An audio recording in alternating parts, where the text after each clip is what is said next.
UKLO 1 year masters. No IELTS required up to 5 years visa. High visa success rate. Okay, మరి ఆలస్యం చేయకుండా అలీ గారి మాటలు వినేద్దాము. అలీ గారు, సినిమాలో చాలాసేపు మీ మాటలు కట్ చేశారు. పోయింది.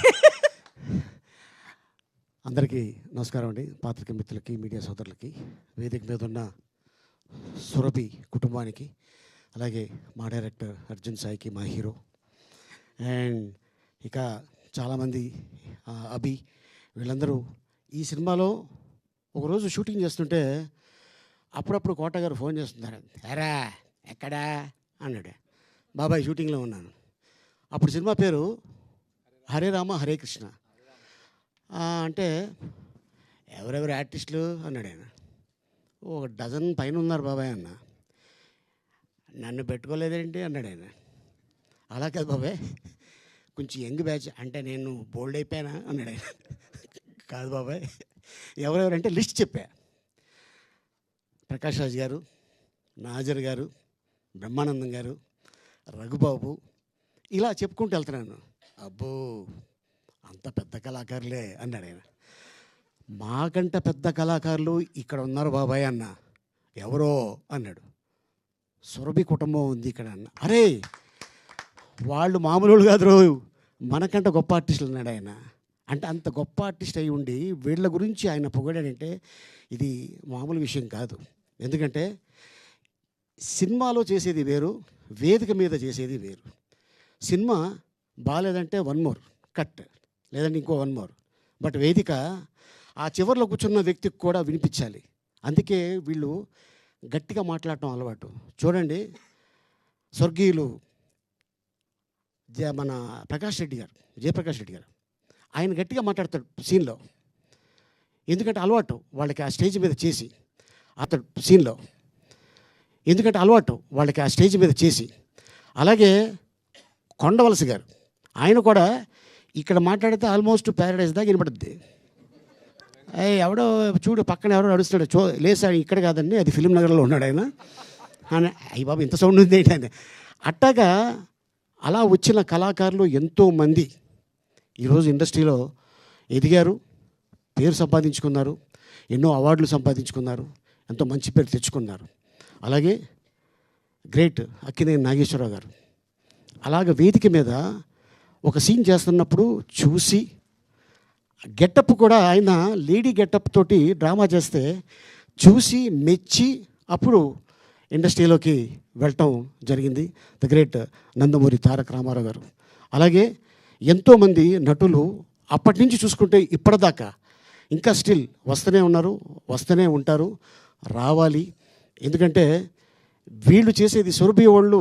నేను ఒకరోజు అనుకోకుండా వీళ్ళని ఒకసారి చూడాలి అని అనిపించి, బోయినపల్లి కదా మీరందరూ ఉండేది, బోయినపల్లిలో లింగంపల్లిలో వీళ్ళకి కాలనీ ఇచ్చారు అప్పుడు నందమూరి తారక రామారావు గారు. సో కాంగ్రెస్ ప్రభుత్వంలో వీరికి ఒక స్థలం ఇవ్వటం జరిగింది. దాంట్లో వీళ్ళు చిన్న చిన్న ఇల్లులు కట్టుకొని ఉన్నారు పాపం. ఎందుకంటే నాటకాల సీజన్ లేదు, అందరూ టీవీ లేకపోతే సినిమా. కానీ నాటకం ఇక్కడ కాదు, అమెరికాలో కూడా చాలా ఈవెంట్లో లోకల్ వాళ్ళు చేస్తుంటే ఓహో నాటకం ఎంత గొప్పదనేది నాకు అప్పుడు అనిపించింది.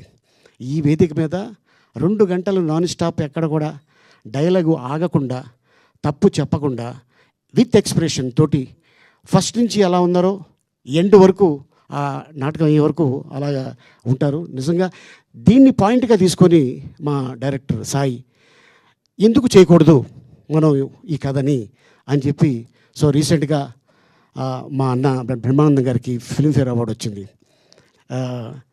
అది రంగమార్తాండ. సో అది కూడా ఆల్మోస్ట్ ఈ రంగానికి సంబంధించిందే. అంతకుముందు రాణా కూడా ఒక సినిమా చేసి ఉన్నాడు, కృష్ణవంద జగద్గురు. అది అని అంతకాకుండా దాని ముందు ఇంకా చాలామంది డైరెక్టర్లు తీశారు. కానీ నేను చాలా హ్యాపీగా, ఎందుకంటే ఈ విషయం చెప్తున్నాను, ఇంతమంది ఆర్టిస్టులు ఒకప్పుడు ఈవీవి సత్యనారాయణ గారు బతుకున్న రోజుల్లో ఇంతమంది ఆర్టిస్టులు ఉండేవారు. జంజాల్ గారు బతుకున్న రోజుల్లో ఇంతమంది ఆర్టిస్టులు ఉన్నారు. అలాగే రాయలింగి నరసింహారావు గారు, వారి సినిమాల్లో కూడా ఇంతమంది కమెడియన్స్ ఉండేవాళ్ళు. అలాగే పెద్ద వంశీ గారు, ఇలాగే ఎంతోమంది డైరెక్టర్స్. తర్వాత ఆఫ్టర్ లాంగ్ టైం మా అర్జున్ ఇంతమంది ఆర్టిస్టులు ఉన్నారు అనగానే, నాకు డైరెక్టర్ ఎవరో తెలియదు, ఇంతమంది ఆర్టిస్టులు అనగానే సినిమా ఒప్పుకున్నాను. అండ్ నేను ఆ లొకేషన్కి వెళ్ళిన తర్వాత తను చిన్న ఆర్టిస్ట్తో ఎలా ఉన్నాడో పెద్ద ఆర్టిస్ట్తో అలాగే ఉన్నాడు, టెక్నీషియన్స్ తోటి అలాగే ఉన్నారు. ఇప్పుడే ఇక్కడ వేదిక మీద చెప్పారు సౌరభి వాళ్ళు కూడా.